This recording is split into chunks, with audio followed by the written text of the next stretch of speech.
Grabe yung bali-balita sa kabilang baryo, no? Saad ng aking kaibigan. Ha? Balita? Chismoso ka pala eh. Pabirong saad ko. Hindi mo pa ba nababalitaan? Yung magkasintahan daw na natagpo ang wala ng buhay. Paglalahad nito. Ano daw ba nangyari? Hindi kaya na-aksidente? Saad ko. Baliw, hindi na-aksidente. Nakahiwalay yung puso sa katawan. Hindi magagawa yun ng simpleng aksidente lang. Paglalahad nito. Ano daw ba nangyari? Tanong ko. Natagpuan daw sa isang abandonadong bahay yung dalawang bangkay. Sa kabilang baryo lang. Saad nito. Karumal-dumal daw talaga yung nangyari. Medyo inuud na daw yung bangkay. Ang nakakapagtaka ay nasa loob daw ng malaking bilog na may ukit na bituin yung mga katawan. Ang sabi-sabi ay isang kulto daw ang may gawa. Pagkikwento nito. Masyadong ang brutal. Maikling sad ko. Sige na pare, uuwi na ako. Gagawa pa ako ng taktang aralin sa bahay. Lumalalim na din yung gabi. Baka abutan ako ng curfew. Pagpapaalam ko. Sige pre, mag-ingat ka. Ang dilim pa naman sa dadaanan mo. Sige ka, baka ikaw isusunod nun. Pananakot nito. Loko ka talaga. Sige na, aalis na ako. Pagpapaalam ko. Habang naglalakad ako, ay hindi ko maiwasang wag isipin ang kwento ng aking kaibigan. Grabe nga naman kasi nangyari. Nakahiwalay yung puso ng dalawa sa mga katawan nila. Bulong ko sa aking sarili. Kulto? 21st century na, may kulto pa din. Kulto nga ba o sindikato? Ewan. Bakit ko nga ba iisipin ang mga yon? Muli kong saad sa aking isipan. Ako nga pala si Aaron. Isa akong estudyante sa kolehiyo na medyo may kalayuan sa aming lugar. Kailangan ko makapagtapos upang may ahon sa kahirapan ng aking mga magulang. Mahirap lamang kami. Isa akong working student upang may maipagtustos ako sa aking pag-aaral. At sa pamilya ko na din. Minsan ay may kalaliman na ng gabi bago ako makauwi. Naglalagi kasi ako sa librarya ng aming paaralan.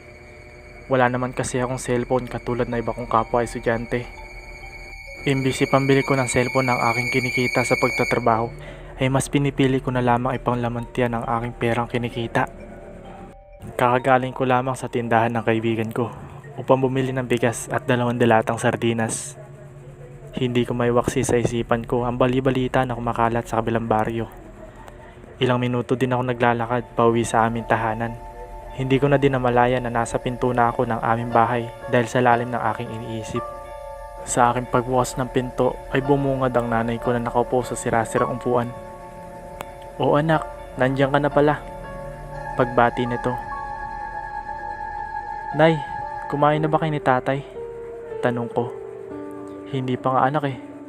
Ala ng laman yung lalagyanan natin ng bigas. Nanlulumong saad nito.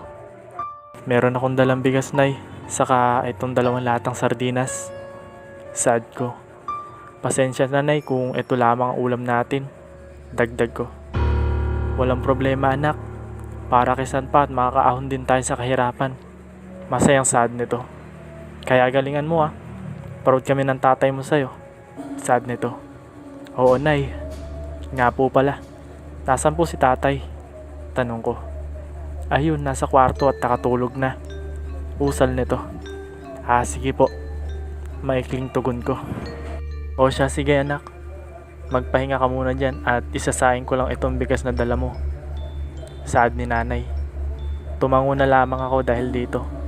Pumasok ako sa aking kwarto at nahiga sa papag.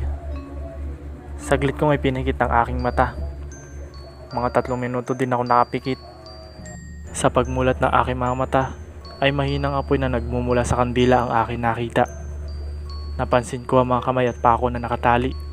Nakita ko na nasa loob ako ng isang malaking guhit na bilog at sa gitna ng bilog ay isang bituin ang nakaukit. Sa tapat ng bawat tulo ng bituin ay may 5 tao na tila ba bumubulong. Nakasuot ng itim na bandana ang bawat isa. Sinubukan kong pumiglas, ngunit mahigpit ang pagkakatali ng aking kamay at paa. Nakita ko ang isang tao na papalapit sa akin at may hawak itong patalim. Marahan itong humahakbang patungo sa kinahihigaan ko. Sa bawat paglapit naman ito ay tila ba dinig ko na mismo ang pagtibok ng aking puso. Nang makalapit ito ay tanaw ko ang pag-angat ng dalawang nito mga braso na may hawak na kutsilyo. Kita ko din ang refleksyon ng apoy na nagmumula sa nakasinding kandila. Akmang itatarak niya na ito sa aking dibdib. Ngunit nagising ako sa pagyugyug ng aking ina. Anak, gising na at kakain na tayo. Saad nito. Agad ako napabalikwas. Ramdam ko ang pagtulo ng aking malamig na pawis. O anak, anong nangyari sa'yo? Pag-aalalang tanong nito. Wala nay. Nagulat ako kasi nagising ako na gwapo. Pagbibirong dahilan ko. Hay anak, gutom lang yan. Tara na sa pagkainan na makakain na tayo. Saad ni nanay. Sige nay, susunod ako. Saad ko habang tumatawa. Ngumiti ito saka lumabas ng kwarto. Agad naman ako natahimik. Panaginip lamang pala. Umay, masyado ko lang sigurong iniisip yung kwento ng kaibigan ko. Kaya ako napanaginipan. Saad ko sa aking sarili. Tuluyan na akong bumangon at nagpalit ng pambahay na damit. Saka ako tuluyan lumabas ng kwarto. Nagtungo ako sa pagkainan at saka kami sabay-sabay kumain habang nagkikwentuhan. Lumipas ang gabi. Kinaumagahan. Alas 4 na ng umaga nang ako ay magising. Nadatnan ko ang aking ina na nagtitimpla ng kape. Binati ko ito saka ako tumuloy sa aming poso upang maligo. Nang matapos na ako sa aking pagligo ay nagbihis ako ng aking damit pumasok. Nagayos na ako ng aking sarili at muli nang lumabas sa kwarto.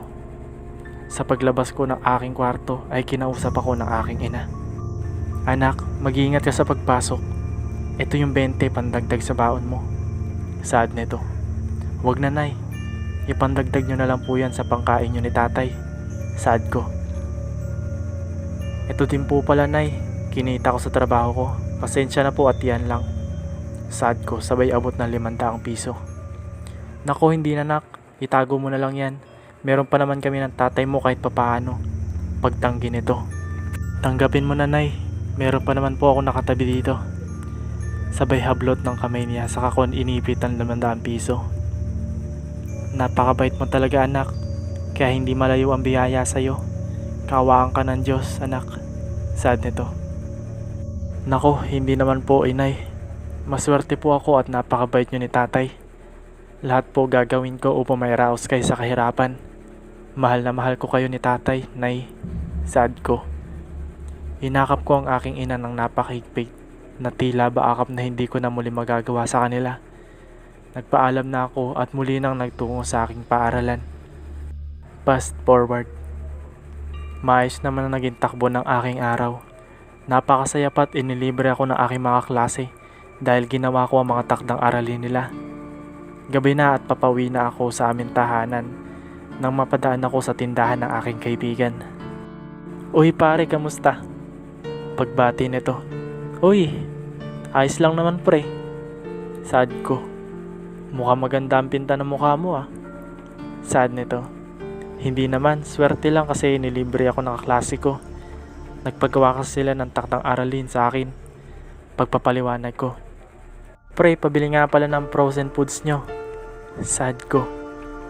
Agad namang inabot nito ang frozen foods. Ito yung bayad pre, salamat. Uuwi na ako at para maaga kami makakain nila nanay at tatay. Pagpapaalam ko. Sige pre, salamat. Ingat. Pagpapaalam na aking kaibigan. Nakangiti ako habang naglalakad patungo sa lugar na aming tirahan. Kumakanta pa nga ako dahil sa saya. Ngunit nagtataka ako kung bakit halos 3 minuto na ako naglalakad ay hindi ko pa din natatanaw ang aming tahanan. Napasabi na lang ako sa aking sarili na baka guni-guni ko lamang ang kala ko ay 3 minutong paglalakad. Pero hindi. Ramdam ko yung pagod. Ramdam ko yung pangangawit ng aking mga binti. Ramdam ko yung hingal. Ngayon lamang nangyari sa akin to. Hindi ako pwedeng maligaw dahil isang tuwid na daan lamang ang papunta sa aming tahanan. Ramdam ko na hindi lamang 7 minuto ang aking ginagawang patuloy na paglalakad. Hindi ako pwedeng huminto sa aking paglalakad upang magpahinga. Tanging liwanag na nagmumula sa buwan lamang ang nagsisilbing tanlaw sa madilim kong daanan. Lumilingon ako sa aking paligid dahil nagbabakasakali ako na makita ang liwanag na nagmumula sa aming tahanan. Ngunit paglingon ko sa aking kaliwang direksyon, tanaw ko ang isang imahe ng tao. Tila ba nakatalukbong ito ng itim na damit. Sinubukan kong sipatin ito ng halos 5 segundo. Sa aking pagsipat ay dinig ko ang mahinang bulong nito dahil sa katahimikan ng kapaligiran. Sinubukan kong pakinggan ang bulong nito, ngunit hindi ko maintindihan dahil tila ba isang Latin ang lengguwahe na lumalabas sa bibig nito. Natakot naman ako dahil dito. Binilisan ko ang aking paghakbang. Muli ako lumingon sa direksyon nito at napagtanto ko na marahan ito naglalakad habang nakasunod sa direksyon kung saan ako patungo. Sa aking mabilis na paglalakad, naninag ko ang isang ilaw na nagmumula sa bahay na medyo may kalayuan. Tumakbo ako patungo dito upang humingi ng tulong. Wala pang 2 minuto sa aking pagtakbo ay nakadating na ako dito. Tao po, tao po. Pagtawag ko habang ako ay kumakatok sa kahoy na pinto. May tao po ba dyan? Tulong, parang awa nyo na. Pagmamakaawa ko, dinig ko ang pagbukas ng lock sa loob na bahagi ng pinto. Tila ba nabunutan ako ng tinik dahil sa marahang pagbukas nito. Ngunit nagulat ako nang walang taong bumungad sa akin upang pagbuksan ako ng pinto. Humakbang ako patungo sa loob ng bahay. Isang matigas na bagay ang tumama sa ulo ko, dahilan upang bumagsak ako sa sahig. Nagising na lamang ako dahil sa mga bulong na aking nadidinig. Dinilat ko ang aking mga mata. Napakadilim sa silid na aking kinaroroonan. Tanging kandila lamang ang nagsisilbing liwanag sa dilim. Naaninag ko ang 3 tao na nakatalokbong ng itim na bandana. Bumubulong ang mga ito na tila ba'y nag-oorasyon. Hindi ko maintindihan ang mga lengguwahe nila dahil ito ay salitan Latin. Nagsimulang kumabog na malakas ang dibdib ko. Sinubukan kong bumiglas, ngunit napakahigpit ng pagkakagapos sa aking mga kamay at binti. Parang awa nyo na, pakawalan nyo ako. Pagmamakaawa ko. Ewan ko ba pero tila ba'y wala silang nadidinig. Maawa kayo, madami pa akong pangarap sa buhay. Ako lamang ang tumutustos para makakain ng aking ama't ina. Muli kong pagmamakaawa, ngunit patuloy lamang ang mga ito sa kanilang ginagawa. Ganito ang aking nasa panaginip, ngunit ang kinaibahan lang ay nasa lamesa ako nakagapos at hindi sa loob ng bilog. Wala akong magawa sa mga oras na ito dahil sa higpit ng aking pagkakatali. Natatakot ako. Ayoko pang mamatay. Hindi pa ako handa. Paano sila nanay? Paano sila pag wala ako? Sunod-sunod na katanungan sa aking isipan. Natanaw ko ang isang tao na marahan lumalapit habang patuloy ito sa pag-oorasyon. May hawak itong kutsilyo at halatang napakatalas nito. Nagmamakaawa ako. Please, huwag. Muli kong pagmamakaawa.